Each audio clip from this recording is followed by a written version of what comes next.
Salam sejahtera disampaikan kepada segenap pendengar dimanapun Anda berada. Kiranya Anda semua berada dalam keadaan sehat dan dalam pemeliharaan Tuhan senantiasa.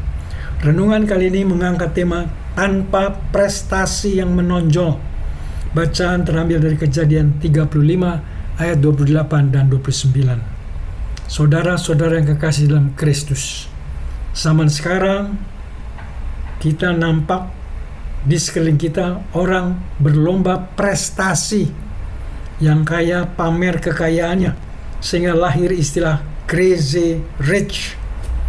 Anak-anak sekolah kalau pulang libur panjang dengan bangga bercerita tentang liburannya ke luar negeri, naik kapal pesiar di Eropa dan seterusnya. Itu sekelumit gambaran orang yang tidak mau kalah dengan yang lain.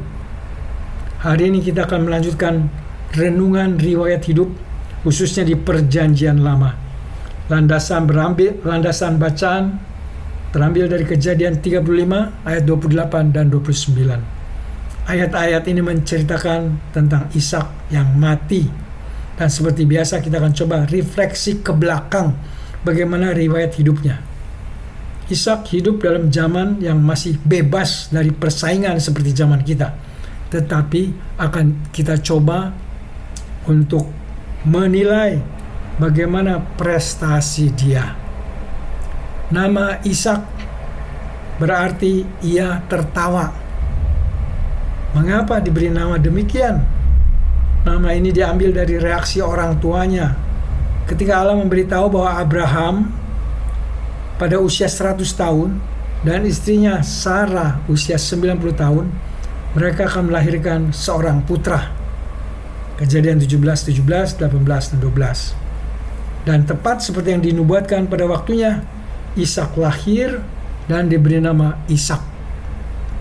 Dalam kesempatan ini mari kita lihat beberapa peristiwa penting dalam kehidupan Ishak. Pertama-tama kisah perjalanan hidup, khususnya menyangkut praktek iman dan pengorbanan. Sebagai seorang remaja, Ishak belajar dan praktek iman ketika ia dibawa oleh ayahnya ke atas gunung untuk dikorbankan sebagai korban yang hidup. Tetapi Allah menghentikan pengorbanan itu dan menyediakan seekor domba sebagai gantinya. Kejadian 22 ayat 1-14. Berbicara tentang pernikahannya, setelah kematian Sarah, Abraham mengutus seorang hamba untuk mencari calon istri bagi Ishak. Ishak menikahi Ribkah sepupunya dan mencintainya setelah ibunya meninggal. Kejadian 24 ayat 1-67. Berbicara tentang keturunan, pada usia 60 tahun Ishak menjadi ayah dari anak kembar, yaitu Esau dan Yakub. Meskipun Ishak lebih menyukai Esau, Yakub adalah putra kesukaan Ribkah. Persaingan dalam keluarga menyebabkan Yakub menerima hak waris dan berkat Allah yang seharusnya milik Esau. Kejadian 27. Kemudian berbicara tentang kematian, Ishak meninggal pada usia 180 tahun dan dikuburkan oleh kedua putranya, yaitu Esau dan Yakub. Allah meneguhkan perjanjiannya dengan Yakub yang ia namai Israel. Kejadian 35 ayat 27-29. Dibandingkan dengan Abraham, dengan sebutan, dengan gelar sebagai bapa orang beriman, Ishak tidak dapat atau tidak mendapatkan gelar seperti itu. Ishak juga tidak dapat dibandingkan dengan Yakub anaknya yang disebut Israel, yang menjadi tokoh yang menonjol di antara bangsa Israel. Walaupun kehidupan Ishak tidak ditandai oleh prestasi-prestasi yang dramatis, tetapi ia mempunyai peran tersendiri dalam meneruskan garis keturunan orang beriman dan penerima janji-janji Tuhan Allah. Melalui garis keturunannya, Sang Mesias atau Yesus dihadirkan di dunia ini. Dan selama bergenerasi-generasi, bangsa Yahudi memanggil Allah mereka sebagai Allah Abraham, Ishak, dan Yakub. Dan Ishak didaftarkan juga dengan para leluhur lainnya. Dan Yesus membenarkan ia akan ditemui dalam kerajaannya. Tidak ada kehormatan lebih yang dapat kita harapkan dari itu. Dalam khotbah Kristen, di berbagai kesempatan, sering kita sebagai pendengar diajak untuk menjadi seperti Abraham, bapa orang beriman, atau menjadi seperti Paulus dalam pemberitaan Injil, atau menjadi Stefanus yang mati sebagai martir, atau menjadi tokoh-tokoh dalam sejarah gereja seperti Martin Luther, atau tokoh penginjilan seperti Billy Graham. Nama-nama ini dikemukakan dan kita diajak untuk menjadi seperti mereka tadi.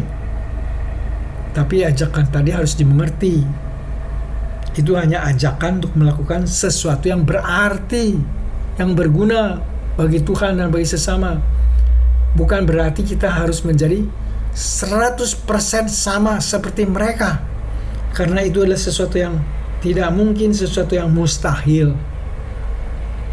Dalam hidup Kristen, seperti juga dalam hidup sehari-hari di berbagai bidang tugas, ada orang-orang yang sangat berhasil dan sangat menonjol di tengah kehidupan bermasyarakat, di tengah kehidupan bergereja. Kalau Anda termasuk golongan orang ini, ya puji Tuhan. Kita ikut bersyukur dengan iring doa, biarlah Anda tetap rendah hati dengan mengakui bahwa semua keberhasilan itu adalah berkat Tuhan, berasal dari Tuhan, dan biarlah mengembalikan segala puji, hormat, syukur kepada Tuhan. Kemudian fakta di lapangan, kita temui lebih banyak orang yang biasa-biasa saja seperti Ishak yang kita bandingkan dengan Abraham dan Yakub. Sekarang masalahnya bagaimana kita mensikapi kalau hidup kita biasa-biasa saja seperti Ishak, tanpa prestasi-prestasi yang menonjol. Dalam misalnya sebagai murid di dalam sekolah, menjadi murid yang biasa-biasa saja, yang kalaupun naik kelas angkanya pas-pasan. Kemudian sebagai pegawai, sebagai profesional, karir mandek, tidak naik pangkat. Dan dalam kesempatan lain sebagai pedagang, tidak menjadi pedagang kelas tinggi, tetap pedagang kecil atau pedagang menengah saja. Bagaimana kita mensikapi kalau kita terlibat dalam situasi keadaan seperti itu? Kemungkinan pertama, bisa bereaksi secara negatif.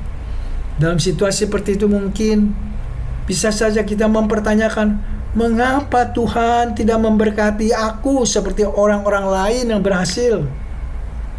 Tidak sedikit ada juga yang terjebak kepada rasa iri hati kepada mereka-mereka yang berhasil. Lebih dari itu, ada juga yang berkata-kata negatif terhadap mereka yang berhasil. Dan ada juga yang lebih jauh lagi mencoba untuk menjegal dan mencoba menghancurkan karir rekan kerja yang berhasil.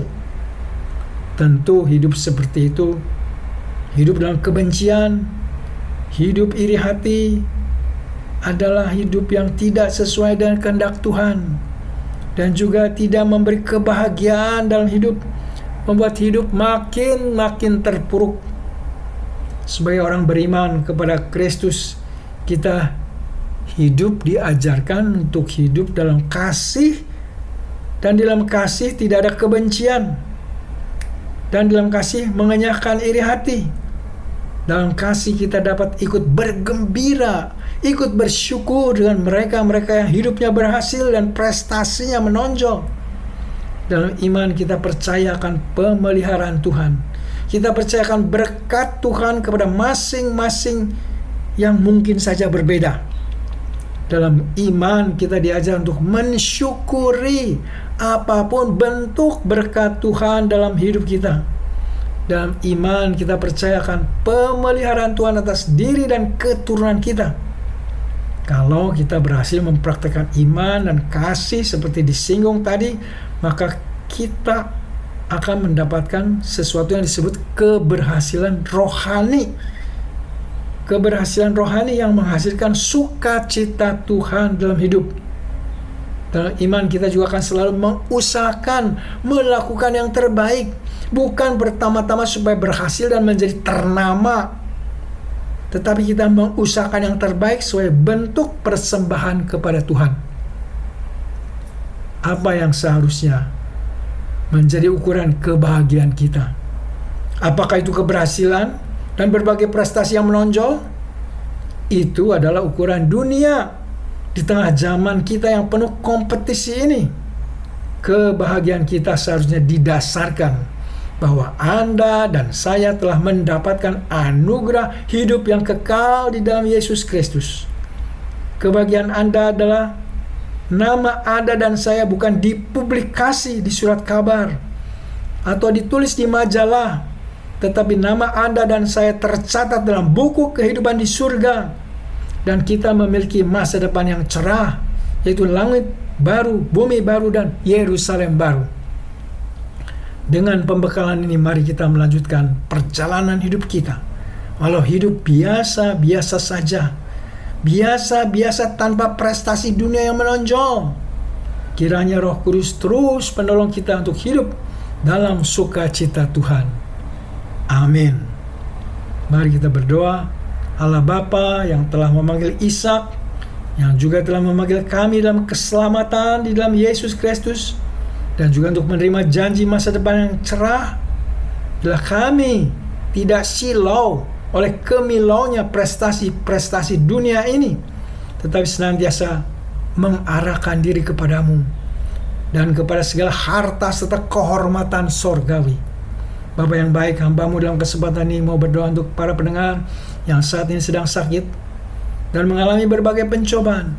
Berilah belas kasihan dan pertolongan-Mu, dan memberi kesembuhan pada yang sakit dan kemenangan kepada mereka yang dalam pencobaan. Allah Bapa yang hidup, kiranya Engkau mau mendengar dan mengabulkan doa ini yang kami panjatkan di dalam nama Tuhan kami Yesus Kristus, Juru Selamat kami yang hidup. Amin.